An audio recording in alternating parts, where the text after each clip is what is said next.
मैं एक अंतिम रचना आपके बीच रखता हूं, उसके बाद मैं अपना स्थान लूंगा। मैं ये दावा करता हूं कि यदि आप सबकी संवेदनाएं मुझे एक साथ प्राप्त हुई तो मैं शब्दों के माध्यम से आपके कानों में प्रवेश करूंगा, लेकिन अब से थोड़ी देर बाद आंसू बनकर आपकी आंखों से बाहर निकल आऊंगा। एक रचना विशेष हमारे मध्य मंच पर भी पुलिस है, सामुख भी हमारे पुलिस के अधिकारी और पुलिस के जवान उपस्थित हैं। मैं उस कविता से पहले थोड़ा सा भूमिका में परिवर्तन करता हूं। आदरणीय श्रीनिवास पांडे जी का विशेष आदेश था जब हम इनके पास गए थे, मैं वो पंक्तियां आपके बीच रखना चाहता हूं। सौभाग्य से आपका आगमन हुआ, मैं पंक्तियां पुलिस के ऊपर हम तमाम बातें करते हैं, धर्मराज भैया आपका भी मन मांगता हूं, लेकिन मैं सिविल पुलिस के लिए अपनी कुछ भावनाएं आपको समर्पित करना चाहता हूं। मैं पंक्तियां सुनाता हूं आपको कि खाकी वर्दी के बेटों की सच्चाई भी सुन लेना। वाह। खाकी वर्दी के बेटों की सच्चाई भी सुन लेना, प्रश्न उठाने से पहले तुम इनकी पीड़ा गुन लेना। क्या बात है, वाह। खाकी वर्दी के बेटों की सच्चाई भी सुन लेना, प्रश्न उठाने से पहले तुम इनकी पीड़ा गुन लेना। अपने भीतर सिविल पुलिस की सांसें भर के देखो तुम, 24 घंटे लगातार 2 ड्यूटी करके देखो तुम। तालियां आपकी घनत्व तो बढ़ाइएगा इन पुलिस के जवानों के समर्थन में। हम मजाक में कुछ भी कह लें, लेकिन उनका एक पक्ष ये भी है, खाकी वर्दी के बेटों की सच्चाई भी सुन लेना, प्रश्न उठाने से पहले तुम इनकी पीड़ा गुन लेना। अपने भीतर सिविल पुलिस की सांसें भर के देखो तुम, 24 घंटे लगातार 2 ड्यूटी करके देखो तुम। दिवाली में अपने घर ये दिए नहीं जलाते हैं, अपने बच्चों के संग अपनी होली नहीं मनाते हैं, अपने बच्चों के संग अपनी होली नहीं मनाते हैं। ये रातों की नींद त्यागते तब हम घर में सोते हैं। इनके भी तो बच्चे हैं जो इनकी खातिर रोते हैं, इनके भी तो बच्चे हैं जो इनकी खातिर रोते हैं। कोमल भावों की क्यारी में ये भी फूल खिलाते हैं, चोट हमें जब देते हैं तो मन ही मन पछताते हैं। इनकी वर्दी क्रोध ओढ़कर भले सड़क पर जाती है, निर्धन के ठेले हटवाकर दया इन्हें भी आती है। निर्धन के ठेले हटवाकर अंदर ये भी मोम है, बाहर लोहा होना पड़ता है।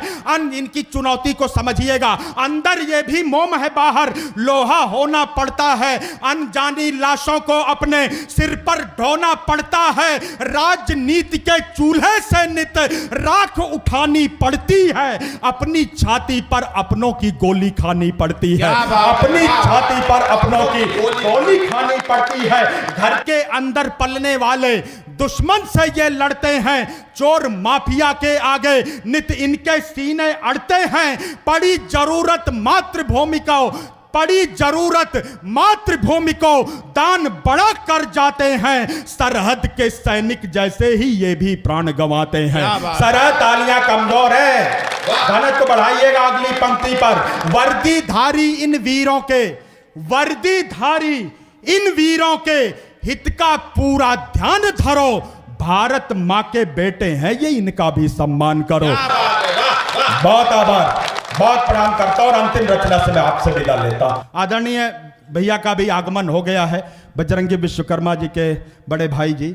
मैं वो रचना आपके बीच रखता हूं। एक 5 वर्ष का बालक जिसके पिता देश की सीमा पर शहीद हुए हैं, उसके मन की बात, उसके मन के भाव मेरी कविता के माध्यम से अपने शहीद पिता तक पहुंचाता है। जी जी भैया। कि पापा मुझको नई साइकिल नया खिलौना नहीं चाहिए, पापा मुझको नई साइकिल नया खिलौना नहीं चाहिए, नर्म रुई या मखमल वाला मुझे बिछौना नहीं चाहिए। पापा मुझको नई साइकिल नया खिलौना नहीं चाहिए, नर्म रुई या मखमल वाला मुझे बिछौना नहीं चाहिए। बैठ कार में सैर सपाटा करने की भी चाह नहीं है, पिज्जा बर्गर आइसक्रीम की मुझको अब परवाह नहीं है। दिवाली पर जूते कपड़े भले न तुम मुझको दिलवाना, होली में पिचकारी गुझिया पापा तुम कुछ भी मत लाना। कब कहता हूं चांद मुझे दो, कब कहता हूं चांद मुझे दो या फिर तोड़ के तारा दे दो, पापा अपने बच्चे को तुम आकर सिर्फ सहारा दे दो, पापा अपने बच्चे को तुम आकर सिर्फ सहारा दे दो। कल ही रात तुम्हारी लाडो मोबाइल ले खड़ी हुई थी, उसकी एक 3 साल की छोटी बहन होती है। मैं इस पावन मंच पर एक शहीद के परिवार की सबसे सच्ची तस्वीर पूरी क्षमा के साथ रखना चाहता हूं। मैं क्षमा चाहता हूं, हमारे क्षेत्र का, हमारे आसपास का कोई भी सपूत जब देश की सुरक्षा में अपने प्राणों की आहुति देता है, हम मात्र एक दिन भारत माता की जय और वंदे मातरम के नारे लगाकर अपनी जिम्मेदारी की इतिश्री कर लेते हैं। उस भीड़ में मुश्किल से 1% लोग ऐसे होते हैं जो अमित जायसवाल बनकर, परम फाउंडेशन बनकर कभी भविष्य में उनके परिजनों तक जाते हैं और उनके परिजनों की सुध लेते हैं। मैं आपसे एक अनुरोध करता हूं, हमारे कविकुल के बड़े डॉक्टर हरिओम पवार जी का एक संकल्प है, वो संकल्प मेरा भी है, वो संकल्प आप भी लीजिए। वो मिशन मैं आपके बीच रखना चाहता हूं।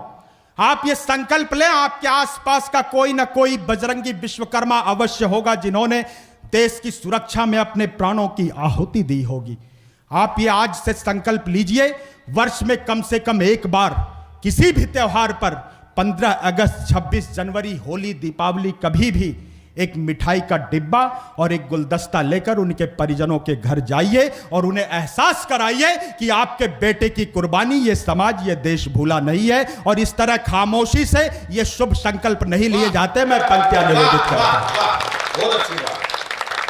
कल ही रात तुम्हारी लाडो मोबाइल ले खड़ी हुई थी, पापा से अब बात करा दो, मुझसे जिद पर अड़ी हुई थी। घर में जो खुशियां ले आए ऐसी कोई राह नहीं है, मम्मी अंदर रो लेती है, उसके दुख की थाह नहीं है। सपने में ही साथ तुम्हारे पापा अक्सर सो लेता हूं, जब जब याद तुम्हारी आई मौन अकेला रो लेता हूं।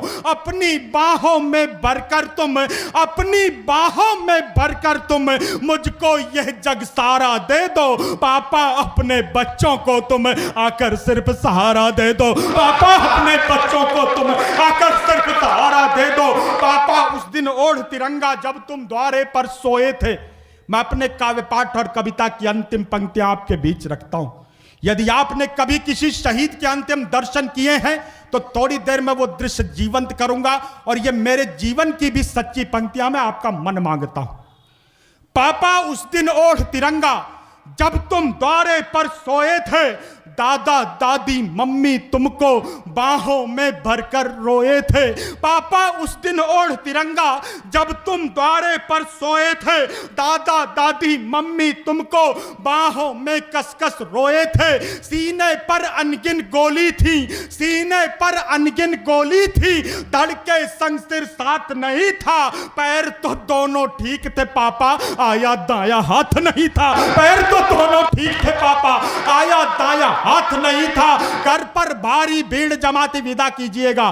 घर पर भारी भीड़ जमा थी, आंखों में अंगारे थे, हर होठों पर नाम तुम्हारा, भारत मां के नारे थे। वापस फिर तुम कब आओगे, वापस फिर तुम कब आओगे, उत्तर हमें हमारा दे दो, पापा अपने बच्चों को तुम आकर सिर्फ सहारा दे दो। पापा बहुत बहुत धन्यवाद। जय हिंद, वंदे मातरम, जय श्री राम।